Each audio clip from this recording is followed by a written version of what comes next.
Number एक, BJP जो देश की दुश्मन है, तो उसके लिए उससे जो मतलब समझौता करने का मतलब ही नहीं है, उसको तो बिल्कुल जड़ से उखाड़ के फेंकना है। तो हम बीजेपी से समझौता नहीं करेंगे। दोस्तों, मैं हूं आपकी होस्ट सुषमा रानी। SM2 न्यूज में आपका स्वागत है। हमारे साथ है राष्ट्रीय जनहित संघर्ष पार्टी के सर्वोच्च न्यायालय के अधिवक्ता भानु प्रताप सिंह। उनसे आइए हम जानते हैं, इतनी सारी राजनीतिक पार्टियों के होने के बावजूद आपको अपनी पार्टी का गठन करने की क्या जरूरत पड़ी? देखिए, जो पार्टियां हैं वो लोगों को, अच्छे लोगों को, मेहनती ईमानदार काम करने वाले लोगों को, पढ़े लिखे लोगों को मौका नहीं देती। तो क्या करोगे? अगर आपको राजनीति में बदलाव करना है तो उसके लिए राजनीति में आना पड़ेगा, और बदलाव जब ही होगा जब सत्ता आपके हाथ में होगी, और सत्ता में आने के लिए आपको पार्टी बनानी पड़ेगी। एक उदाहरण आप जानते हैं, आम आदमी पार्टी जो है उसके जो अध्यक्ष जो केजरीवाल जी हैं, जब आंदोलन कर रहे थे अन्ना के साथ, गाली देते थे नेताओं के, आखिर में पार्टी बनाई, चुनाव लड़ा, जीत के सत्ता में आए। तो अगर कुछ भी करना है, बदलाव आपको करना है, उसके लिए राजनीतिक पार्टी बनानी पड़ेगी और आपको इलेक्शन लड़ना पड़ेगा, सत्ता में आना पड़ेगा। और जो बंदी जमी जमाई पार्टी है, वो उनको सत्ता का ये लालच हो गया है, ऐसा स्वाद उन्होंने चख लिया है कि वो किसी भी अच्छे ईमानदार व्यक्ति को, काम करने वाले व्यक्ति को पसंद नहीं करते, ना उन्हें मौका देते, ना आगे आने देते। दिल्ली में 2022 में निगम के इलेक्शन होने वाले हैं, उसके बाद विधानसभा का भी नंबर आएगा। आप दिल्ली में इलेक्शन क्यों नहीं लड़ना? बिल्कुल लड़ेंगे हम दिल्ली में। हमने कहा है फरवरी मार्च में जो चुनाव हैं वो विधानसभा के हैं, और मैं, जहां तक मेरी जानकारी है, शायद नवंबर दिसंबर के आसपास चुनाव होगा।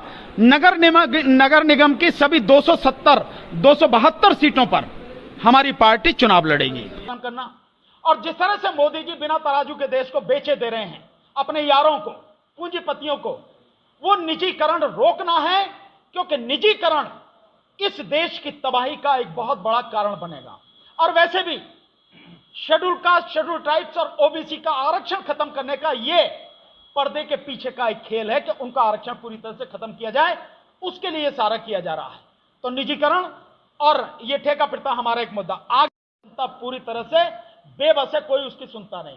तो न्याय और कानून व्यवस्था ये समुचित रूप से चले, मजबूत हो, ये हमारा मुद्दा है। इसके अलावा पर्यावरण संरक्षण, इसको लोग कभी महत्व देते नहीं है। और पार्टियां, बीजेपी पार्टी का बनाए तो जिस तरह से उसने काम किया है, और किसी भी प्रोजेक्ट के काम शुरू होने से पहले जो एक रिपोर्ट आती है पर्यावरण की, उसमें जो सुधार करने हैं, इन्होंने ऐसा बंटा ढार कर दिया बीजेपी वालों ने, सेंट्रल गवर्नमेंट ने, कि आज की तारीख में पर्यावरण को पूरी तरह से तबाह कर दो, तब भी आपको कोई चिंता नहीं है।